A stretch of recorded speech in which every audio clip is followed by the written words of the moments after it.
Hello, this is Virtualis the Chess Noob, learning and having fun with chess. I started this morning with a nice smooth scotch. Well, a Scotch game. It's probably too early in the day for a whisky. I don't tend to face against a Scotch game very often, even though my understanding is that it's a good opening and system for white and can lead to some fun and dynamic games. Apart from a blunder right at the beginning of the middle game, for which I luckily wasn't punished, this game smoothly went my way. Please enjoy!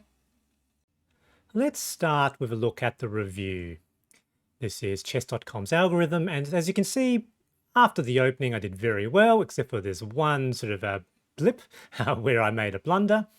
I played quite well otherwise in this game, about 90% accuracy, and the opponent had about 80%, and a good number of best and excellent moves. Relatively few inaccuracies for both of us actually, and we each had a blunder each. Let's move on now to have a look at the analysis. All right, so my opponent played with the white pieces and I with black. They began with e4, I played e5, knight f3, knight c6, and now the d4, which is the beginning of the Scotch game. So in the Scotch game, white immediately fights for the center.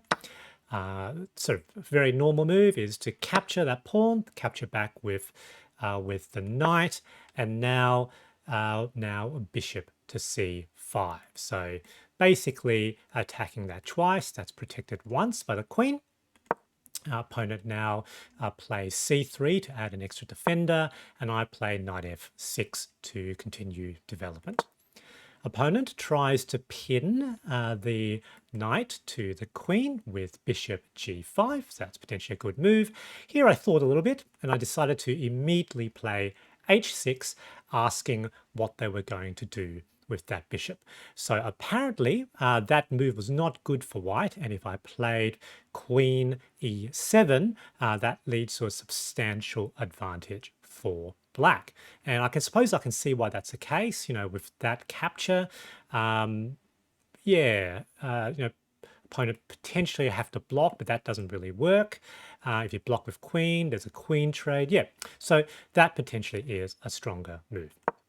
Opponent retreats to bishop h4, which was a mistake because when I calculated this, it seemed like they were going to lose pieces. So g5, and so here making a fairly committal push, because potentially now if I ever plan to do to do kingside or short castling, the defense of the king is weak. Bishop g3, which is pretty much a forced move, and now I can capture that hanging pawn with knight to e4.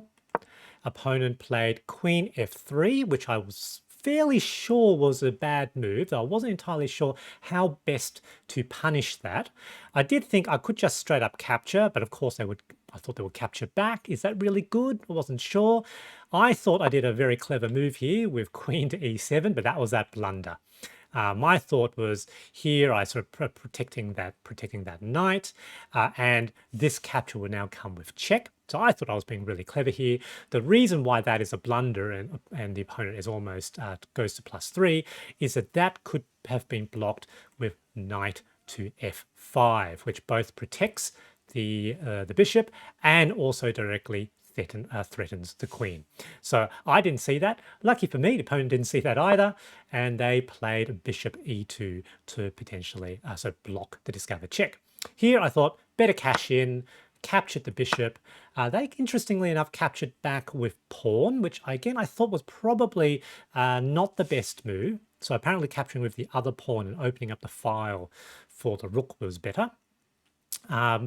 Here, whack that knight, expect them to capture back, and this is now powerful because that capture back with the knight now threatens both those pieces.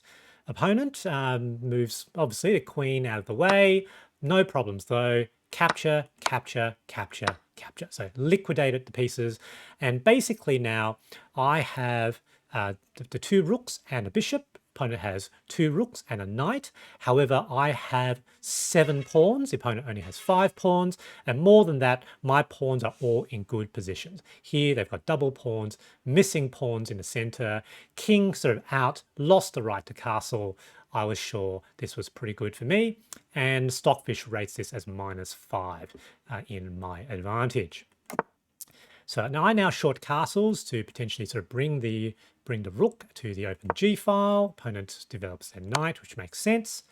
Rook E, the rook to E8 to take the file. King, of course, is forced to move out of the way. Play D5 to open up the diagonal for the bishop. Opponent plays, brings their other rook to the E file. And I thought that was interesting. I thought I could probably just straight up capture here, but I decided to not do that at this point, and I decided to play bishop D7. What did Stockfish think? So Stockfish thought just straight up capture was best. Opponent now develops their other rook, so rook AC1 to try to take the open C file with an attack on that pawn. Gives me a potential to just develop. Opponent plays knight B3, which I don't think does a whole lot. And at this point, to stop the sort of knight from coming further into my territory, so pop that pawn there, 2 squares away from the knight. Pawn goes again, and here I thought, let's just whack that rook, okay? Simplifies things, bring my other rook now to E8, inviting trade, okay. So again, here I was fairly comfortable, I was better.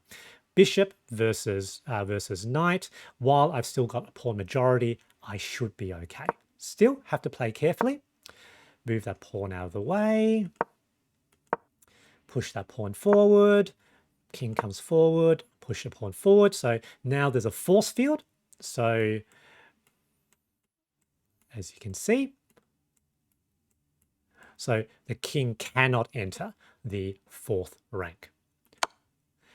Opponent that gives a check, which is fine. They capture that pawn. Doesn't do anything because now I have a pin. Oh, not a pin. I'm sort of attacking along the diagonal. So they're going to lose one of those pieces. They lose a pawn back. Now I've got pawn majority on this side, pawn majority on this side. Again, I should definitely be winning. Decide to move the bishop back, which was the best move. Again, 2 squares away from the knight, controlling all these squares. So that basically stops the knight from moving in my direction. Opponent plays A3. I decide to play A6, start to move the pawns forward, move the king forward. Here we go, king opposition. Opponent plays, has to make a move. They make knight E2, which is fine. Push pawn. They move the knight back, that's fine. Push pawn. And here it's a series of pushing pawns. Now I've got an absolute majority. Obviously that's a threat, easy to sidestep. That is fine. That is fine. And now that's now a pass pawn. So the opponent now has to sort of dedicate their knight to blocking promotion. But, I now have a pass pawn on the other side as well. And more than that, that pass pawn cannot be stopped given that the promotion square is a light square and I've got a light square bishop. So here, these squares are now protected by the king. Basically, promotion is unavoidable. And here the opponent saw the writing on the wall and opted to resign. So good game, GG. In this game, I mostly try to follow good principles. Develop pawns, develop minor pieces, try to take the center, take hanging pieces, trade equal value pieces when there is an advantage, like damaging the opponent's pawn structure, and then liquidating pieces once ahead to push towards an endgame. And this worked. I hope you found this video interesting, and thanks for watching.